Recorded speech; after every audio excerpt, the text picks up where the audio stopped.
Saya Al-Hadi Syarif dari Prodi Pendidikan Ekonomi kelas C. Saya akan menjawab pertanyaan tentang pendidikan. Jelaskan, apa itu pendidikan dan apa itu ilmu pendidikan? Pengertian pendidikan secara sederhana dapat dideskripsikan sebagai upaya manusia untuk membina kepribadiannya dengan nilai-nilai yang berlaku di masyarakat. Definisi sederhana tersebut tentu saja tidak cukup untuk menjelaskan penggunaan istilah pendidikan yang lingkupnya teramat luas. Kebanyakan orang sudah familiar dengan istilah pendidikan, belajar, sekolah, membaca, dan menulis. Seringkali dikaitkan dengan aktivitas pendidikan. Ruang lingkup pendidikan yang teramat luas hanya dapat dipahami apabila maknanya disempitkan ke dalam konteks tertentu. Pengertian pendidikan adalah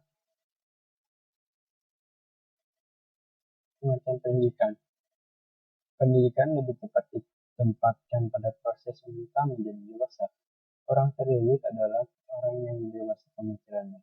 Kedewasaan di sini bisa diartikan dengan kematangan dalam berpikir. Meskipun pendidikan lebih relevan dipahami sebagai proses mental, bukan berarti tempaan fisik tidak bisa disebut pendidikan.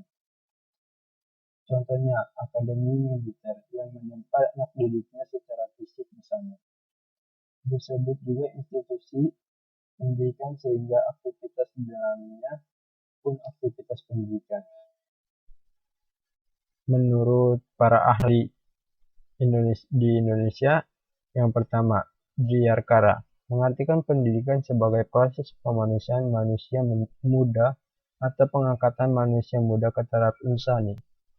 Yang kedua, Ki Hajar Dewantara menyebutkan bahwa pendidikan ialah tuntunan di dalam hidup dalam proses tumbuhnya anak-anak, yang maksudnya yaitu menuntun segala kekuatan kodrat yang ada pada anak didik agar mereka sebagai manusia dan sebagai anggota masyarakat dapat mencapai keselamatan dan kebahagiaan yang setinggi-tingginya. Yang ketiga, Ahmad D. Marimba mengatakan bahwa pendidikan atau pimpinan secara yang diberi oleh orang dewasa kepada orang yang belum dewasa.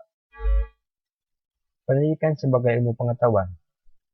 Menurut George F. Kneller, kata teori mempunyai dua makna sentral yaitu: 1. Teori dapat menunjuk suatu hipotesis yang telah diverifikasi dengan observasi atau eksperimen. Memandang teori dalam artian ini teori pendidikan pengembangan.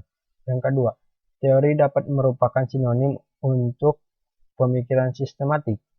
Memandang teori ini pendidikan telah menghasilkan banyak teori. Pengetahuan sebagai sistem.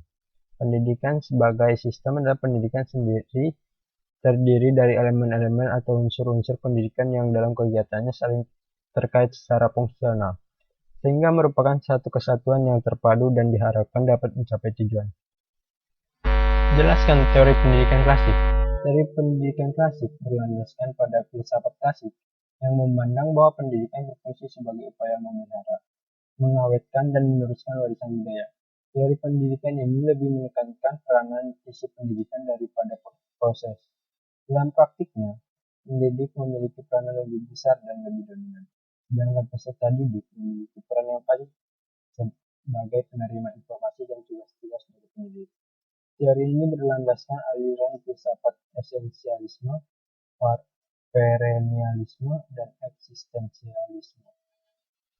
Perbedaan pandangan tentang faktor dominan dalam perkembangan manusia tersebut menjadi dasar perbedaan pandangan tentang peran pendidikan terhadap manusia, mulai dari yang paling pesimis sampai yang paling optimis.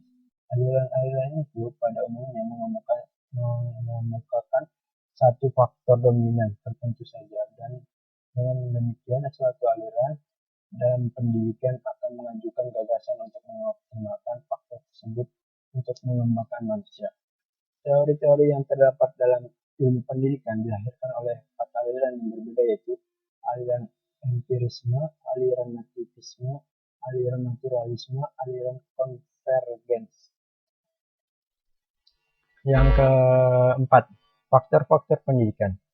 Yang pertama, faktor tujuan. Dalam kegiatan pastinya kita akan membahas apa yang akan kita tuju. Dalam pembahasan tersebut, pastinya yang akan membawakan dampak positif. Salah satunya bagaimana cara mencerdaskan peserta didik. Yang kedua, faktor pendidik. Dan faktor pendidikan dibagi menjadi dua kategori. Yang pertama, pendidikan menurut kodrat, pendidikan kodrat yang diberikan kepada orang tua kepada anaknya melalui kasih sayang. Yang kedua, pendidikan menurut jabatan. Guru diberi tanggung jawab oleh orang tua murid untuk mengajarkan sikap-sikap baik sebagai kelanjutan orang tua di rumah. Yang ketiga, faktor lingkungan. Lingkungan merupakan faktor kedua untuk peserta didik setelah keluarga, di mana lingkungan juga berpengaruh untuk pertumbuhan peserta didik. Yang ketiga, faktor anak didik. Anak didik adalah orang yang menerima pengaruh dari seseorang atau sekelompok orang yang menjalankan pendidikan. Peserta didik sebagai manusia yang belum dewasa merasa tergantung kepada pendidikannya. Peserta didik merasa bahwa ia memiliki kekurangan-kekurangan tertentu. Ia menyadari bahwa kemampuan masih sangat terbatas dibandingkan dengan kemampuan pendidiknya. Yang keempat, faktor alat dan media. Alat pendidikan adalah suatu tindakan atau situasi yang sengaja diadakan untuk tercapainya suatu tujuan pendidikan yang tertentu atau yang diinginkan. Dalam pengertian yang luas, alat meliputi juga faktor-faktor yang lain, seperti tujuan, pendidik, anak didik, dan lingkungan pendidik. Bila mana faktor-faktor tersebut digunakan dan direncanakan dalam perbuatan atau tindakan mendidik. Yang kelima, faktor materi merupakan sebuah faktor berupa materi yang akan disampaikan oleh pendidik kepada peserta didik.